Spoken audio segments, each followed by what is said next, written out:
In the first 5 years that I lived in America, 4 of the 5 deadliest shootings in the nation's history took place at a school, a nightclub, a concert, a church. Of the 20 deadliest shootings in the nation's history, 17 have occurred since 1999. And throughout this period, like an athlete shedding clothes, America has been loosening her gun laws, scrapping training requirements, and protecting firearms manufacturers from liability. As an outsider, then as a citizen, my question was the same.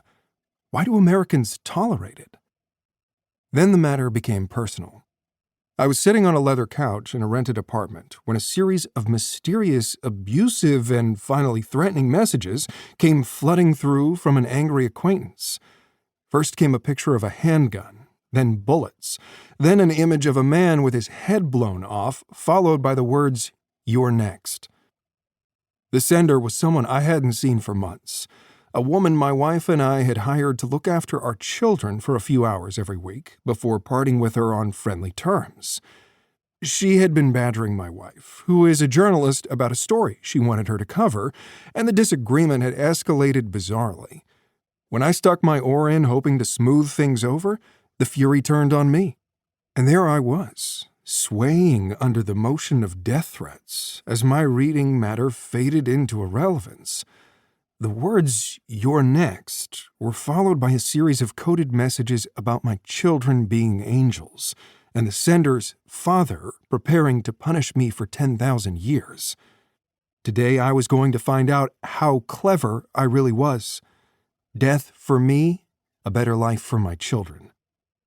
While I was absorbing the shock, I heard a rap on the door. I rolled onto the ground like a shot fox before establishing that it was the UPS man announcing a delivery. Still, I thought it would be a good idea to pick the children up early to avoid any encounters, so I scuttled off to the school in a state of agitation.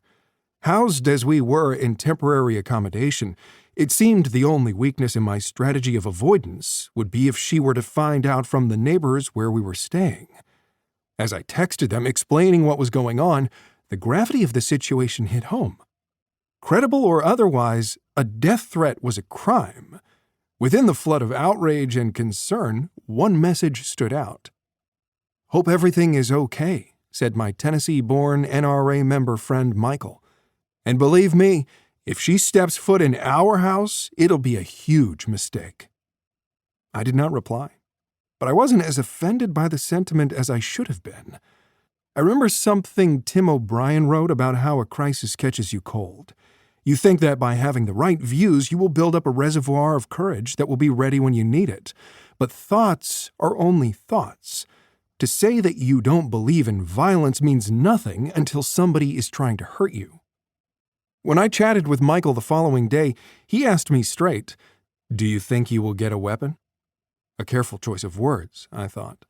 He knew my feelings on the subject, and he probably saw me flinch a few months earlier when I spotted his assault rifle hanging on the wall of his basement while he was digging around for a wrench. Would this be a turning point, a teachable moment for an incorrigible liberal? Michael was not what you would call a gun nut. He was an intense, ambitious, energetic guy who never wasted a moment of his life. We bonded over subwoofers, audio streaming, and every kind of technology. We spent many hours sipping Miller Lite on his driveway, plotting the next overhaul of something that was not quite as it should be. Years later, when I started writing articles about guns, Michael gallantly indulged my heresies. When I told him I had wimped out on attending the annual meeting of the NRA, having written a scathing article on the organization for CNN, Michael said the next time he would take me round himself. I loved that. It was not that our friendship transcended our comically divided opinions. It was built on them, a mutual curiosity that an intelligent person could be so very wrong. I was sorry when Michael moved to another city and our conversations about lawn seed and loudspeakers came to an end. But would I get a gun? No. Instead of buying one, I started to think more seriously about guns and why people place their trust in them. Why did every conversation come back to the law-abiding citizen and the importance of not offending him? Who were these people whose rights eclipsed all considerations of public safety?